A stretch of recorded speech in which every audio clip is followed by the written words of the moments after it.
Hello friend, एक बार फिर से आपका स्वागत है मेरे इस यूट्यूब चैनल ओके जी के चैनल में। तो दोस्तों, अपन पढ़ रहे थे राजस्थान के भौतिक प्रदेश, जिसमें अपन ने पश्चिमी मरुस्थल व अरावली पर्वतमाला प्रदेश पढ़ लिया था।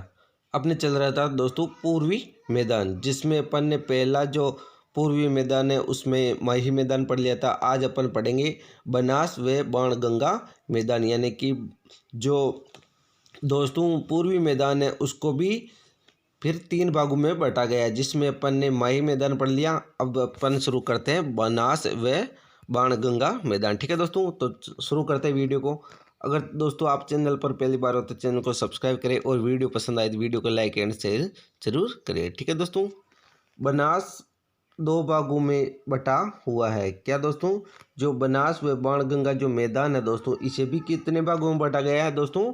2 भागों में बांटा गया है। ठीक है दोस्तों, पहला है दोस्तों दक्षिणी मैदान और दूसरा है दोस्तों उत्तरी मैदान। ठीक है दोस्तों, यानी कि बनास है उसको भी 2 भागों में बांटा गया है। पहला है दक्षिणी मैदान और दूसरा है उत्तरी मैदान। ठीक है दोस्तों, दक्षिणी मैदान को मेवाड़ मैदान के नाम से भी जाना जाता है। किस नाम से?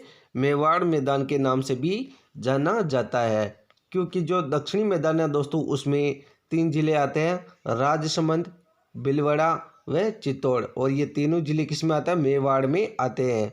ट्रिक क्या है? आरबीसी। ठीक है, राजसमंद, भीलवाड़ा व चित्तौड़गढ़। ठीक है दोस्तों, फिर है दोस्तों उत्तरी मैदान। कौन सा? उत्तरी मैदान, जिसे मालपुरा या करौली मैदान के नाम से भी जाना जाता है। इसमें दोस्तों आते हैं अजमेर, टोंक व सवाई माधोपुर। ठीक है दोस्तों, जो उत्तरी मैदान है दोस्तों उसमें कौन कौन से जिले आते हैं? अजमेर, टोंक व सवाई माधोपुर। और बनास के मैदान में मुख्यतः दोस्तों भूरी मिट्टी पाई जाती है। दोस्तों यहाँ तक अपन ने वैसे पढ़ लिया था, लेकिन एक बार रिवीजन की वजह से वापस दोबारा पढ़ रहे हैं। ठीक है दोस्तों, तो बनास का जो मैदान है उसमें कौन सी मिट्टी पाई जाती है दोस्तों? भूरी मिट्टी। एक बार वापस देखते हैं, बनास को 2 भागों में बांटा गया है। पहला दक्षिणी मैदान, दूसरा है उत्तरी मैदान। दक्षिणी मैदान को मेवाड़ मैदान के नाम से भी जानते हैं और इसमें 3 जिले आते हैं, राजसमंद, भीलवाड़ा व चित्तौड़गढ़। और उत्तरी मैदान को मालपुरा या करौली मैदान के नाम से जानते हैं। इसमें अजमेर, टोंक व सवाई माधोपुर जिले आते हैं। ठीक है दोस्तों, बनास के मैदान में मुख्यतः भूरी मिट्टी पाई जाती है। वेरी इंपॉर्टेंट है दोस्तों, ध्यान रखना। बनास का जो मैदान है उसमें कौन सी मिट्टी पाई जाती है? भूरी मिट्टी पाई जाती है। ठीक है दोस्तों, अब अपन आगे चलते हैं। अब जो दोस्तों है बाणगंगा मैदान। कौन सा? बाणगंगा मैदान। अब जो बाणगंगा मैदान है उसका जो विस्तार है वो है दोस्तों जयपुर, दौसा व भरतपुर। ध्यान रखना दोस्तों, बाणगंगा जो मैदान है उसका विस्तार कहाँ तक है?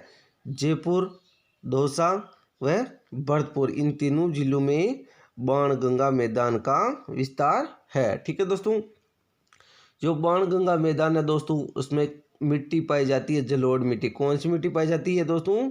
जलोढ़ मिट्टी पाई जाती है। बाणगंगा मैदान में मिट्टी पूछे तो कौन सी बतानी अपन को? जलोढ़ मिट्टी। ठीक है, बाणगंगा मैदान में दोस्तों जलोढ़ मिट्टी पाई जाती है। दोस्तों बार बार बोलने का मेरा एक ही उद्देश्य है कि आपको यहीं पर अच्छे से ये क्वेश्चन और थ्योरी याद हो जाए, इसलिए मैं आपको बार बार बोल के बताता हूँ। ठीक है दोस्तों, मेरा मकसद कोर्स करवाना नहीं है, कोर्स तो हो जाएगा धीरे धीरे, लेकिन जो पढ़े कम से कम वो तो अच्छे से याद हो। ठीक है दोस्तों, फिर है दोस्तों आगे है चंबल का मैदान, जो 3 भागों में इसको बांट रखा था अपन ने। जो पूर्वी मैदान 3 भागों में बटा हुआ है, माही, बनास व बाणगंगा, और तीसरा है चंबल का मैदान। अब तीसरा क्या है तो देखते हैं। इसकी जो मुख्य विशेषता है चंबल की कि ये अब अवनालिका अपरदन सर्वाधिक करती है। वेरी इंपॉर्टेंट क्वेश्चन है दोस्तों, पूछा हुआ क्वेश्चन है कि सर्वाधिक अवनालिका अपरदन कौन सी नदी करती है, तो आपको बताना है चंबल नदी। इस क्वेश्चन को बहुत सी बार पूछ रखा है कि सर्वाधिक अवनालिका अपरदन करने वाली नदी कौन सी है, तो चंबल नदी है जो सर्वाधिक अवनालिका अपरदन करती है। ठीक है दोस्तों, और सर्वाधिक उत्खात भूमि कहाँ पर है, तो वो चंबल का जो मैदान है वहाँ पर सर्वाधिक उत्खात भूमि है। ठीक है, वो बेडलैंड। ठीक है, फिर है दोस्तों बीहड़ व डांग कहाँ पाए जाते हैं, तो ये भी वेरी इंपॉर्टेंट है। बीहड़ व डांग करौली, धौलपुर व सवाई माधोपुर में बीहड़ व डांग क्षेत्र पाया जाता है। आप रट लेना इसको। बीहड़ व डांग क्षेत्र कहाँ पर पाए जाते हैं? करौली, धौलपुर, सवाई माधोपुर। ठीक है दोस्तों, यानी कि आप पहले के जो पेपर हैं उनका विश्लेषण करते रहे आप, ताकि आपको हर चैप्टर में आपको ये पता चलेगा कि कौन कौन से क्वेश्चन मेन है जो अधिकतर पूछे जा सकते हैं। ठीक है दोस्तों, तो बीहड़ व डांग में कौन कौन से क्षेत्र आते हैं? करौली, धौलपुर, सवाई माधोपुर। वापस बोल रहा हूँ, बीहड़ व डांग में कौन से जिले आते हैं? करौली, धौलपुर, सवाई माधोपुर। ठीक है दोस्तों, अब अपन आगे चलते हैं। चंबल मैदान में काली जलोढ़ मिट्टी पाई जाती है, इसे भी अच्छे से याद कर लेना।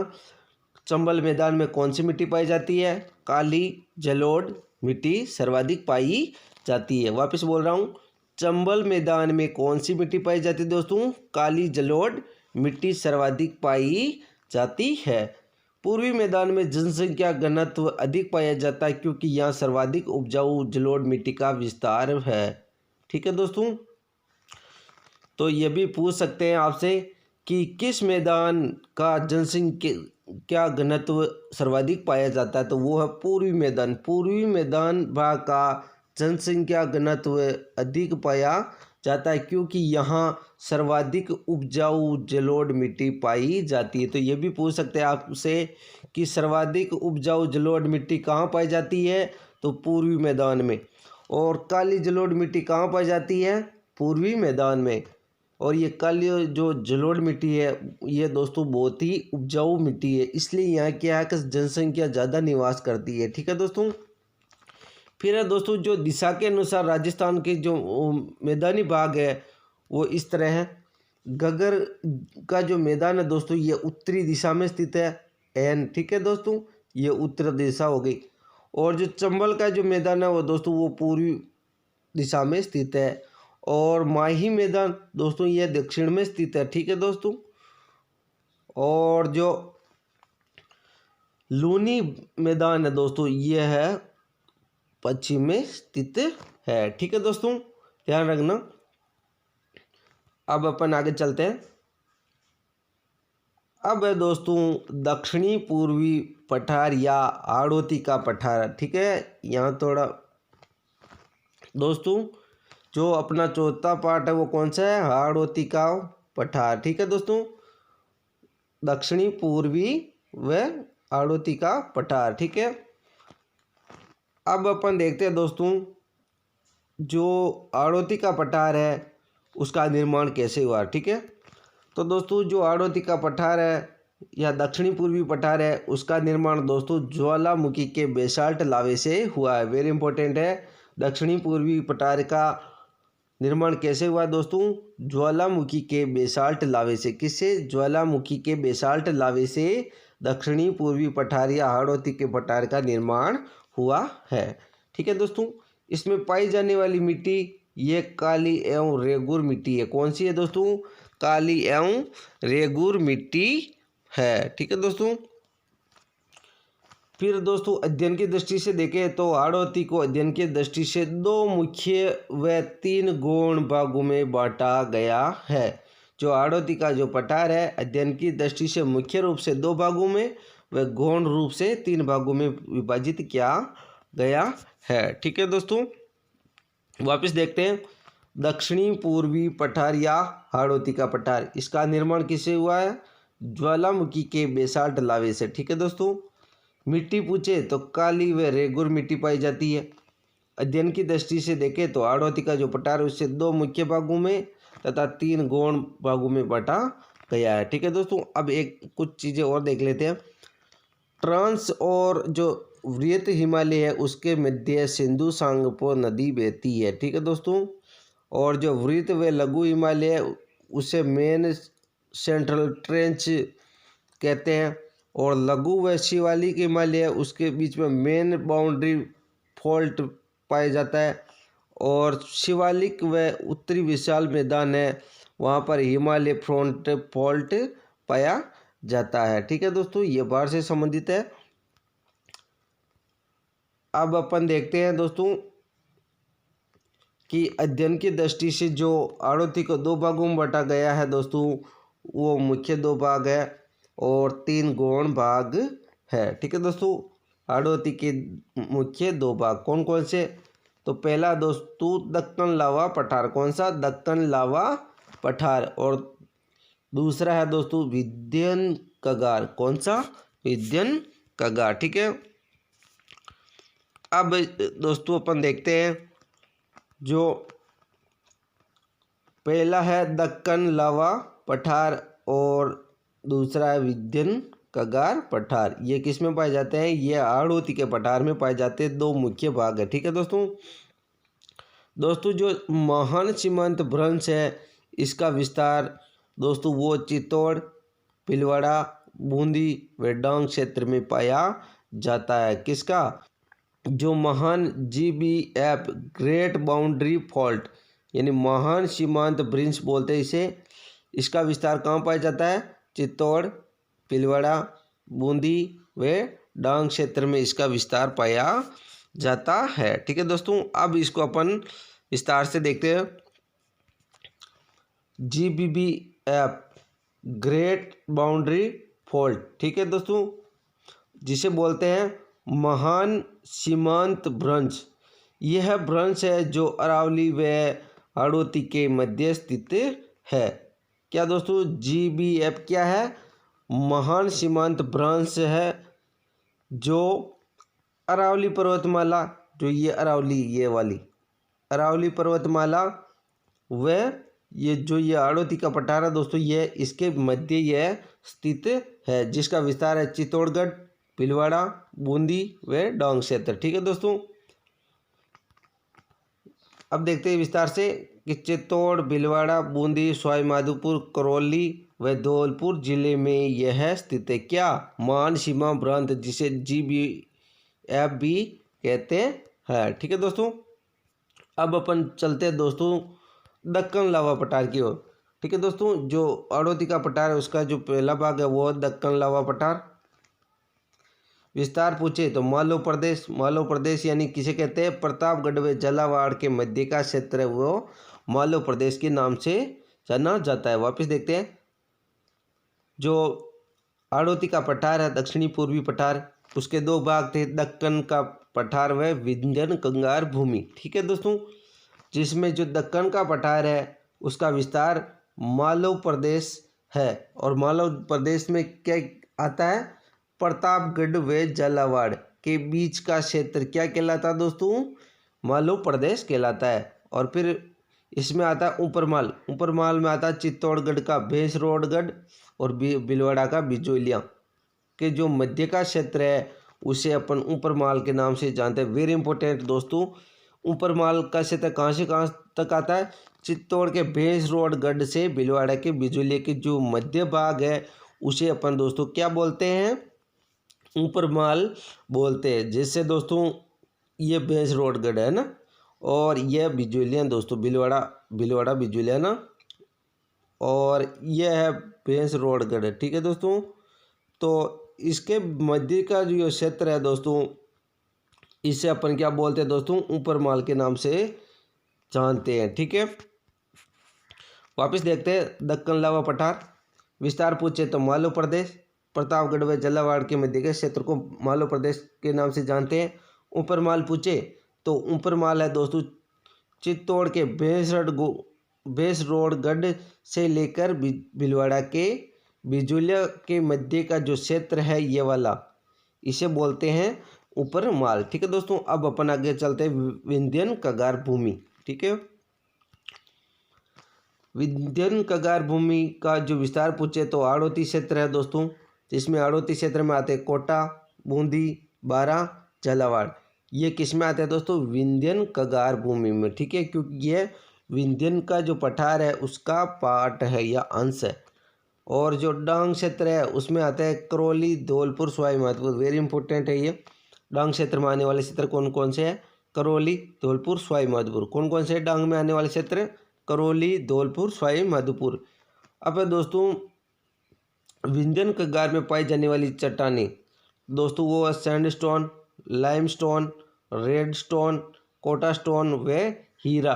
ये सर्वाधिक विंध्यन कगार में पाए जाने वाले चट्टानें है। ठीक है, अब देखते हैं दोस्तों जो हाड़ौती का जो गौण भाग है वो कौन कौन से हैं। ठीक है, पहला जो हाड़ौती का गौण भाग है वो अर्धचंद्राकार पहाड़ी है। कौन सी? अर्धचंद्राकार पहाड़ी है। अपन ने पहले पढ़ा था कि अर्धचंद्राकार पहाड़ी कौन सी है, तो वो है दोस्तों मुकंदरा हिल्स, यानी कि मुकंदरा हिल्स जो है दो पार्टों से मिलकर बना है। ये अर्धचंद्राकार पहाड़ी है, ये दो भागों से मिलकर बनी है। ठीक है, किससे? एक तो बूंदी हिल्स और एक मुकुंदरा हिल्स जो कोटा झालावाड़ में स्थित है। इन दोनों को मिलाने पर अर्धचंद्राकार पहाड़ी का आकार बनता है। ये ध्यान रखना आप दोस्तों, ऐसे आकार बन जाता है। जब बूंदी हिल्स व मुकुंदरा हिल्स दोनों को मिलाते हैं तो दोस्तों कैसी आकृति बनती है? चंद्राकार, अर्धचंद्राकार। ठीक है दोस्तों, जिसमें आता है बूंदी हिल्स व मुकुंदरा हिल्स। मुकुंदरा हिल्स पूछे तो कोटा झालावाड़ में आता है। ठीक है, फिर है शाहाबाद भूमि। कौन सी? शाहाबाद भूमि, जो दोस्तों बारां जिले में स्थित है। शाहाबाद उच्च भूमि किस में स्थित है? बारां जिले में, जो घोड़े की नाल की जैसी आकृति बनाती है। कैसी? घोड़े के नाल की आकृति जैसी, ये वाली ये आकृति कैसी दोस्तों? घोड़े की नाल की आकृति ये है, इस तरह की आकृति ये वहाँ बनाती है। ये जो घोड़े की नाल की जैसी पहाड़ी कहाँ स्थित है? शाहाबाद बारां में। कहाँ स्थित है? शाहाबाद बारां में स्थित है। दोस्तों अगर अर्धचंद्राकार पहाड़ी पूछे तो मुकंदरा हिल्स बताना आपको, है ना। मुकंदरा हिल्स जो कोटा झालावाड़ में स्थित है। अगर दोस्तों घोड़े की नाल जैसी पहाड़ी बतानी हो तो क्या बताना है उनको? शाहाबाद बारां। ठीक है, फिर है दोस्तों डग या गंगधर पठार या उच्च भूमि, तो ये झालावाड़ में स्थित है। क्या? डग या गंगधर पठार उच्च भूमि कहाँ स्थित है दोस्तों? झालावाड़ में स्थित है। ठीक है दोस्तों, ये ध्यान रखना आप। फिर है दोस्तों जो आगे है राजस्थान के प्रमुख पठार। ठीक है दोस्तों, अब देखते हैं प्रमुख पठार कौन कौन से हैं। तो दोस्तों सिरोही के पहले देख लेते हैं अपन कि सिरोही में कौन कौन से पठार पाए जाते हैं। तो उड़िया का पठार दोस्तों कहाँ पाया जाता है? सिरोही में। आबू पर्वत ये भी कहाँ स्थित है दोस्तों? सिरोही में है। ठीक है दोस्तों, उड़िया पठार और आबू पर्वत कहाँ स्थित है? सिरोही में स्थित है। वापस बोल रहा हूँ, उड़िया पठार व आबू पर्वत कहाँ स्थित है दोस्तों? सिरोही जिले में स्थित है। फिर है दोस्तों भोरट का पठार, कुंभलगढ़ राजसमंद से लगाकर गोगुंदा के मध्य का पठार भोरट का पठार कहलाता है। कहाँ तक दोस्तों? जो कुंभलगढ़ राजसमंद है वहाँ से लगाकर गोगुंदा उदयपुर के मध्य का जो भाग है उसे भोरट का पठार कहा जाता है। किसे? जो दोस्तों कुंभलगढ़ राजसमंद व उदयपुर गोगुंदा के मध्य की पहाड़ियों को क्या बोलते हैं दोस्तों? भोरट का पठार बोलते हैं। ठीक है दोस्तों, फिर है दोस्तों भोमट का पठार। तो उदयपुर से लगाकर डूंगरपुर के मध्य का क्षेत्र भोमट पठार कहलाता है। ठीक है दोस्तों, जो डूंगरपुर है वो और उदयपुर इनके मध्य जो पठार पाया जाता है उसे भोमट का पठार कहा जाता है। ठीक है दोस्तों, फिर है जयसमंद झील। यह दोस्तों उदयपुर में स्थित है। जयसमंद झील कहाँ स्थित है दोस्तों? उदयपुर में स्थित है। फिर है लसाड़िया का पठार, जो दोस्तों है प्रतापगढ़ में। कहाँ स्थित है दोस्तों? लसाड़िया का पठार प्रतापगढ़ में स्थित है। लसाड़िया का पठार कहाँ स्थित है? प्रतापगढ़ में स्थित है। ठीक है दोस्तों, फिर है दोस्तों मेसा का पठार। तो दोस्तों जो मेसा का पठार है वो चित्तौड़गढ़ दुर्ग में स्थित है। यानी कि जो चित्तौड़गढ़ दुर्ग है वो किस पठार पर स्थित है? तो मेसा का पठार पर स्थित है। और मान दशहरा पठार ये भी कहाँ स्थित है दोस्तों? ये भी चित्तौड़गढ़ में स्थित है। ठीक है दोस्तों, फिर दोस्तों कंकड़वाड़ी पठार और कृषिका पठार ये कहाँ स्थित है? सरिस्का अलवर में स्थित है। कहाँ स्थित है दोस्तों? सरिस्का अलवर में स्थित है। कौन कौन से? काकड़वाड़ी पठार व क्रास का पठार ये दोनों कहाँ स्थित है दोस्तों? सरिस्का अलवर में स्थित है। फिर है दोस्तों मेसा पठार व मान दशहरा पठार, ये दोनों चित्तौड़गढ़ में स्थित है और चित्तौड़गढ़ का जो किला है वो मेसा के पठार के ऊपर स्थित है। ठीक है दोस्तों, ये पूछा हुआ क्वेश्चन है कि चित्तौड़ दुर्ग किस पठार पर स्थित है, तो मेसा के पठार पर स्थित है। फिर जो लसाड़िया का पठार है दोस्तों, ये लसाड़िया का पठार दोस्तों है ये प्रतापगढ़ में स्थित है। कहाँ स्थित है दोस्तों, प्रतापगढ़ में स्थित है। ठीक है दोस्तों, फिर जैसमंद झील पूछे तो जैसमंद झील दोस्तों उदयपुर में स्थित है। कहाँ स्थित है, उदयपुर में स्थित है। ठीक है दोस्तों, फिर भौमड़ क्षेत्र पूछे तो उदयपुर व डूंगरपुर के मध्य का क्षेत्र भौमड़ क्षेत्र कहलाता है। बोरट का पठार, फिर पूछे दोस्तों बोरट का पठार, तो बोरट का पठार है दोस्तों कोमलगढ़ राजमंच से लगाकर गोगुंदा उदयपुर के मध्य का क्षेत्र बोरट का पठार कहलाता है। किन किन के मध्य, कोमलगढ़ राजसमंद से लगाकर गोगुंदा उदयपुर के मध्य का भाग बोरट का पठार कहलाता है। फिर दोस्तों उड़िया पठार व आबू पर्वत सिरोही में स्थित है। ठीक है दोस्तों, तो दोस्तों आशा करता हूँ वीडियो पसंद आई होगी। अगर वीडियो पसंद आए तो वीडियो को लाइक करें और चैनल पर पहली बार हो तो चैनल को सब्सक्राइब जरूर करें ताकि आने वाली हर वीडियो का नोटिफिकेशन आपको प्राप्त हो सके। ठीक है दोस्तों, तब तक के लिए जय हिंद जय भारत।